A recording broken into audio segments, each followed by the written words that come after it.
बच्चों आज हम लोग पढ़ेंगे प्रश्न नंबर 11.1। देखिए क्वेश्चन नंबर 1 में एक रेलवे स्टेशन के निकट कार पार्किंग का शुल्क इस प्रकार है। जैसे कोई भी कार लगाएंगे आप तो 4 घंटे का 60 रुपया लगेगा, 8 घंटे का 100, 12 घंटे का 140 और 24 घंटे का 180 रुपया। जांच कीजिए क्या पार्किंग शुल्क पार्किंग समय के प्रत्यक्ष अनुपात है। तो देखिए हम लोग सबसे पहले प्रत्यक्ष अनुपात समझते हैं क्या होता है। प्रत्यक्ष अनुपात, यहाँ पर एक पेज ले लेता हूँ उसके बाद समझाता हूँ। प्रत्यक्ष अनुपात देखिए अनुपात, उससे पहले समझ लेते हैं अनुपात। अनुपात आप पढ़े होंगे क्लास 7 में या 6 में आप पढ़े होंगे। तो अनुपात जैसे देखिए 2 अगर बट्टे में 3 है तो इसको हम लोग 2:3 लिख सकते हैं।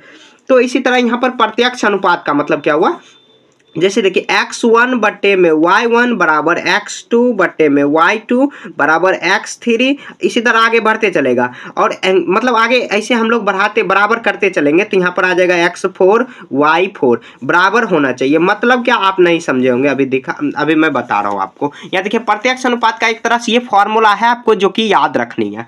जब हम लोग क्वेश्चन नंबर 1 बनाएंगे उसके माध्यम से आप हम लोग मतलब क्या समझ जाएंगे कि आखिर प्रत्यक्ष अनुपात क्या होता है। तो ये आपको याद रखना है। अभी आप नहीं समझे होंगे तो आप धैर्य बना के रखिए। देखिए क्वेश्चन नंबर 1 हम लोग सॉल्व करते हैं।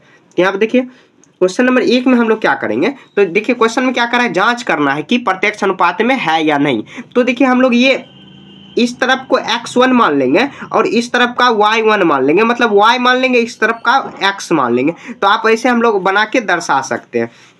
यहाँ पे देखिए ऐसे हम लोग कर सकते हैं। तो ऐसे हम लोग लिख देंगे, ये लिख देंगे यहाँ पे लिख देंगे ये घंटा, एक तरफ लिख देंगे घंटा, उसके बाद लिख देंगे शुल्क, पार्किंग शुल्क जिसको x मान लेंगे और यहाँ पे लिख देंगे पार्किंग शुल्क।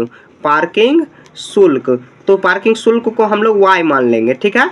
तो जितना जो दिया हुआ उसको हम लोग कर लेंगे ऐसे हम लोग क्या करेंगे, हर क्वेश्चन में देखिए इस तरह हम लोग फिगर बनाएंगे। पहले फिगर बनाएंगे उसके माध्यम से कोई भी क्वेश्चन हो आसानी से हम लोग सॉल्व कर लेंगे। तो पहले ही आपको अगर बनाने आ गया तो आराम से बना लोगे। 4 खटाल हम लोग बना लेंगे यहाँ पर क्योंकि 4 ही दिया हुआ है।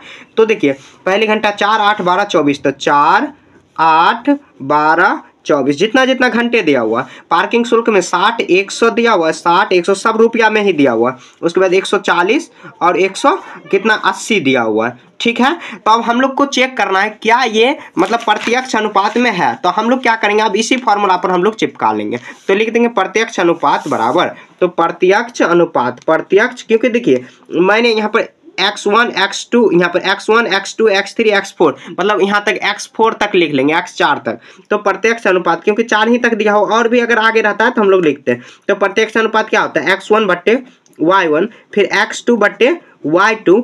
ऐसे ही आपको चेक करना है, ये नहीं कि आंसर उतार लो आपकी, नहीं डायरेक्ट लिख देना।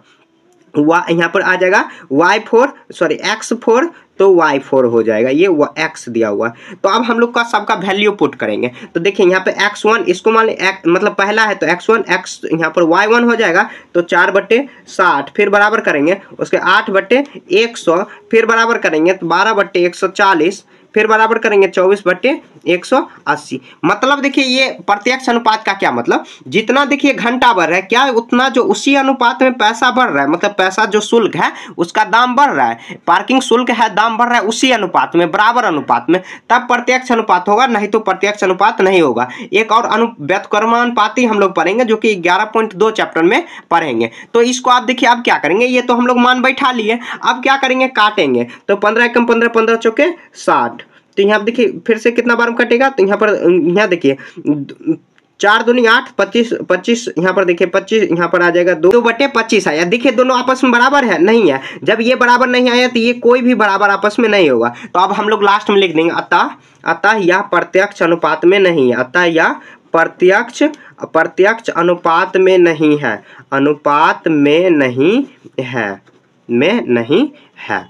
समझे, ऐसे लिखना है। तो क्या किए, सबसे पहले आपको एक डायग्राम बना लेना। डायग्राम बना लोगे तो कोई भी क्वेश्चन मतलब इसमें जितना भी इस चैप्टर में जितना भी क्वेश्चन है डायग्राम के माध्यम से हम लोग भी मतलब बनाएंगे। देखिए एक तरफ घंटा लिखेंगे, एक तरफ पार्किंग शुल्क, तो इसको x इसको y, और वही प्रत्यक्ष अनुपात का फॉर्मूला याद, एक तरफ फॉर्मूला ही है x1 बट्टे y1 बराबर x2 बट्टे में y2 बराबर x3। इसी तरह और आगे बढ़ सकता है, x5 y5 भी हो सकता है। अगर क्वेश्चन में आगे और रहता तो आगे भर सकते थे, ठीक है। है। तो इसके बराबर करेंगे, क्या बराबर आया, नहीं आया तो नहीं होगा। अगर बराबर सभी बराबर आता, 1/40 ही सब आता, सब अगर 1/40 ही आता तो ये पूरा हो जाएगा। 15 चौक 60 होता, सॉरी यहाँ पर 15 होता, फिर भी बराबर नहीं आया। 2/15 यहाँ पे 25 दिया हुआ, ठीक है। तो फिर भी बराबर नहीं आए, कोई भी काट के देखना बराबर नहीं होगा तो लिख देंगे अतः यह प्रत्यक्ष अनुपात में नहीं है। इतना बनाने के बाद आपको लास्ट में लिखना है यह प्रत्यक्ष अनुपात में नहीं है। समझ गए? तो ऐसे ही आपको सॉल्व कर देना है क्वेश्चन नंबर 1।